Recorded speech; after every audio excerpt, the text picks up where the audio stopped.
Сыбайлас жемқорлыққа қарсы адал жол марафоны Шиелі ауданында жалғасын тапты.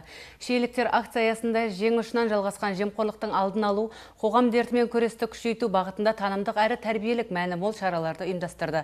Марафонның бір ерекшелігі мектеп оқушылары черлидинг спорттық би түрінен өнер көрсетіп, коррупцияға қарсы әсерлі ұрандарымен шара мазмұнын аша түсті. Сыбайлас жемқорлыққа қарсы заңнаманың 20 жылдығына орай ұйымдастырылған марафон осыған дейін облыс орталығымен қоса Арал, Қазалы, Қармақшы, Жалағаш және Сырдария аудандарында туын көтерді. Енді міне эстафета кезегін шиеліліктер қабылдады. Орталық алаңға жиналған жастар марафонның мән маңызын ұғынды. Жең ұшынан жалғасқан жемқорлықтың адамзат өмірін улайтын, қоғам дамуын тежейтін тажал екендігі туралы түсінікке ие болды. Акцияның түпкі мақсаты да осы: жас ұрпаққа адал еңбектің шыңға, сыбайластықтың дымға жетелейтінін ұғындыру. Адамзатқа ертеден таныс сыбайлас жемқорлық заманмен бірге өсіп өркендеп, небір тегеурінді қарсылықтарға төтеп беріп, қайда мол қаражат пайда болса, сол жерге тамыр жайып, бүгінге дейін жойылмай отырған қауіпті кеселдің бірі. Басқа дамушы елдер сияқты біздің жас мемлекетіміз де жегі құрттай бұл кеселден айналып өткен жоқ. Сыбайлас жемқорлық ертеңгі ұлттың, елдің болашағына балта шабатын үлкен індет. Ал біз егемен елдің болашағы осы індетке қарсы жұдырықтай жұмылып күресуіміз қажет. Баршаңызды сол жолда, сол мақсатта қызмет етуге шақырамын. Черлидинг заманауи би түрі. Шиелілік жеткіншектер ырғақты би мен спорттық тәсілдерді біріктіретін өнерден кенде емес екендерін байқатты. Топтық биде оқушылар тамаша трюктерді жасап, оны сәтті орындап шықты.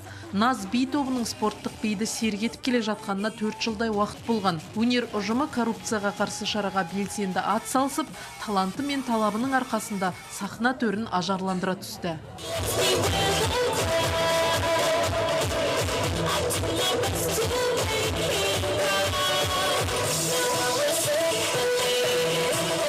Біз адал жол акциясына қатыстық. Қатысқан себебіміз біз өзіміздің жемқорлыққа қарсы екенімізді көрсеттік. Біздің черлидинг би байқауында біз өзімізді жақсы жағынан көрсетіп, халықтың ықыласына бөлендік. Біз адал ұрпақ, жемқорлыққа қарсымыз. Жалпы спорттық би сайысына 8 мектептің өнерлі балғындары қатысты. Айта кетейік, талапты өрендердің басым бөлігі мектеп қабырғасынан құрылған адал ұрпақ ерікті жастар клубына мүше. Жалпы қазір таңда білім мекемелерінде адал ұрпақ мектеп клубы жұмыс жасап жатыр.